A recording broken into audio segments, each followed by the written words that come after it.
All right, call reluctancy. How can you overcome it, and how can you not let it hold you back from hitting your goals and your targets? Okay, so episode number 7 right here of SCTV, the realest TV. And the reason why I want to cover this video right here is because call reluctancy is something that I've had to always work on, and always keep in front of my mind that, hey, I'm just going through some call reluctancy. And what ended up happening was, once I was aware that there was such a problem called, call reluctancy, and how I was able to overcome it, I really just researched some different ways. And that's what I'm going to be sharing with you guys in this episode, right? So, I think Juan is in the other room talking to either his girlfriend, ex-girlfriend, or something. So, if you guys hear him going off in the background, he might or might not come out here and just say what's up to you guys. But, by the way, a lot of you guys from the last episode have given me some great comments on it. Thank you so much from episode 5, where we covered the 10X planner, the giveaway, the 10X planner giveaway as well. So make sure you check out episode number 5. I haven't picked the winners yet, so you can definitely head on over there if you haven't participated yet. And so, yeah, the Instagram is going to be right here. Snapchat is right here as well. You guys can definitely follow me on there. But to get right to it, again, call reluctancy, okay? So if you guys are in sales, or you have, leads to call, you gotta call people. It's the way that you make money, right? For the most part, every single entrepreneur should be calling on customers on a daily basis, whether it be their warm leads or your cold calling, all right? I've been in door-to-door sales for the past 2 years, and honestly, like Grant Cardone says, you never, ever, ever leave the doors, okay? So, it's been something that has troubled me every now and then, especially when I come back from vacations, or when I come back from being away from a while where I haven't been making any calls, or going door to door cold calling. So that's one big thing. Okay, so big way that call reluctancy comes about is when you go on breaks and you come back, you can really feel that resistance that that's coming from those phones, or that email that you gotta send off, or that person that you gotta go see, that office you gotta go pop by, or whatever the case may be. It tends to happen after vacations, tends to happen after maybe you've had like a short break. So the best way that I can put it is, really, the longer of a break you have, the stronger and the worse that call reluctancy is gonna be. Okay, so if you get off the doors, or get off the phone, or stop sending those emails, or cold calling on your customers and leads for a day, it's going to be a little bit tougher to get back on it the next day, right? If you take off 2 days, it's going to be tougher. 5 days, even tougher. A month, you've completely lost it, all right? And so really, what you got to keep in mind when you're overcoming or trying to overcome that call reluctancy is the reward, okay? Because us as humans, the way that we base our decisions, this is something that I've learned from Tony Robbins, is really just by, pain or reward. Okay, so when you're thinking of the calls that you gotta make, are you thinking of how much work it's gonna be versus that comfortable position you were in for the past few days? Vacationing, right, lounging with your kids and your family, and you completely forgot about that, that cash, that bank account. You know what I mean? And it happens to all of us, so that's not a problem. Like I said, I go through it a lot. And for the most part, every single entrepreneur or sales rep or consultant goes through it as well. So, got somebody coming in here. I'm not sure who that is. My boy, Nicky Rose. Yo, this kid's a stud right here. So, Nick, we're covering today.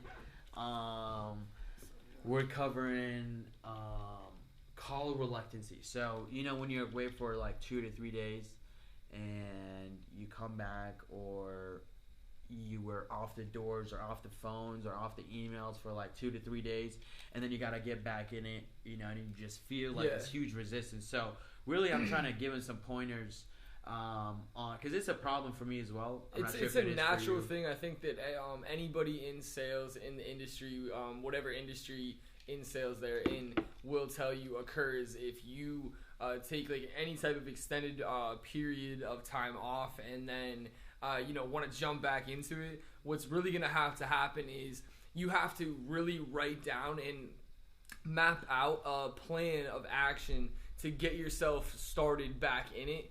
And I think the best way to do it is, like a week at a time. Take it like blocks. Some of the mentors that we work with really tell you to break your days down by 15-minute I increments. showed him the 10x planner on the last few episodes. So that's a great example. You have one, right? Yeah, I have one. I use it every day. If you're not using it, you're honestly losing.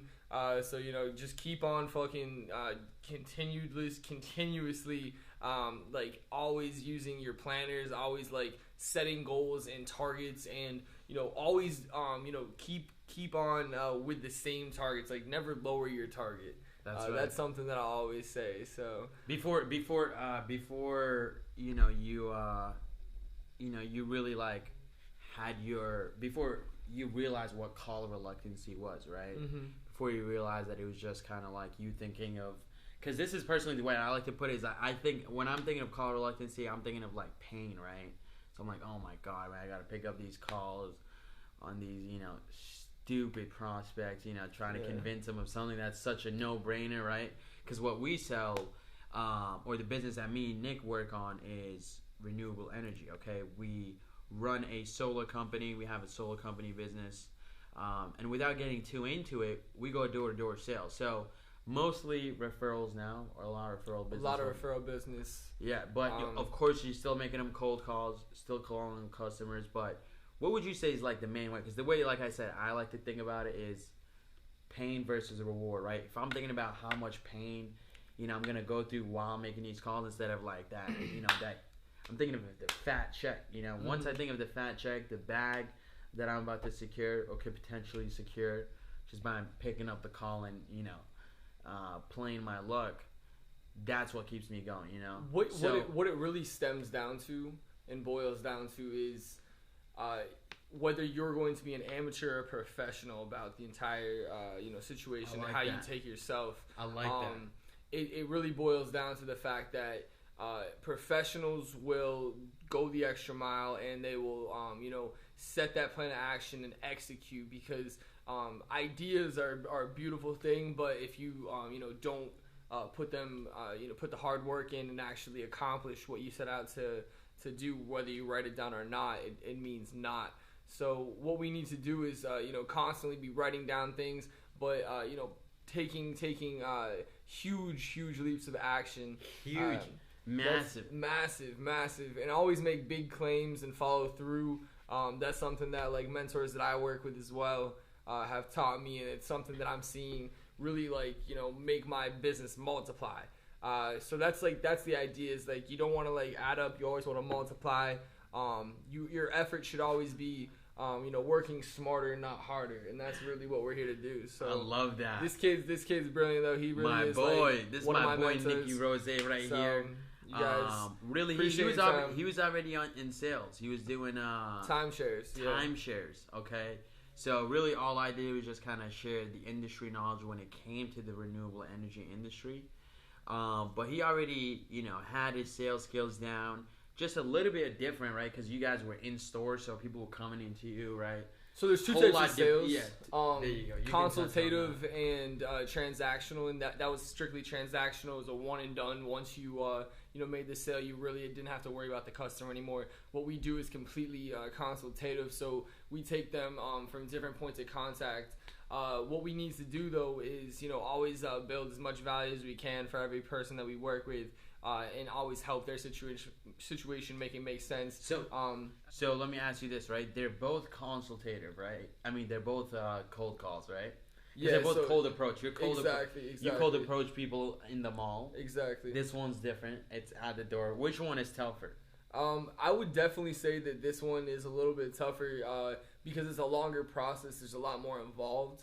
And like starting back up to get like back onto like the topic of what you were saying earlier, like you really have to do a lot to stay motivated. You really have to be able to like really be able to stay on top of it.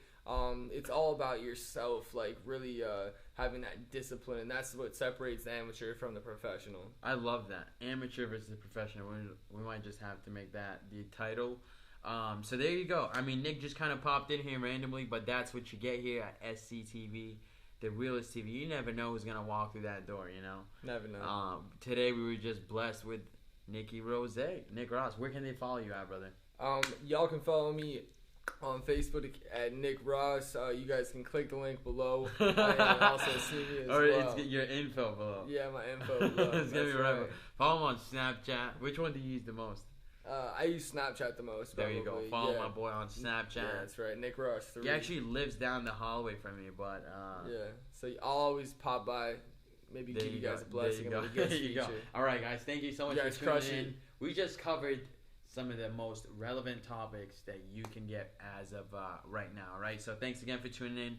I'll see you on tomorrow's episode. This was 007 right here. This is epic. Peace.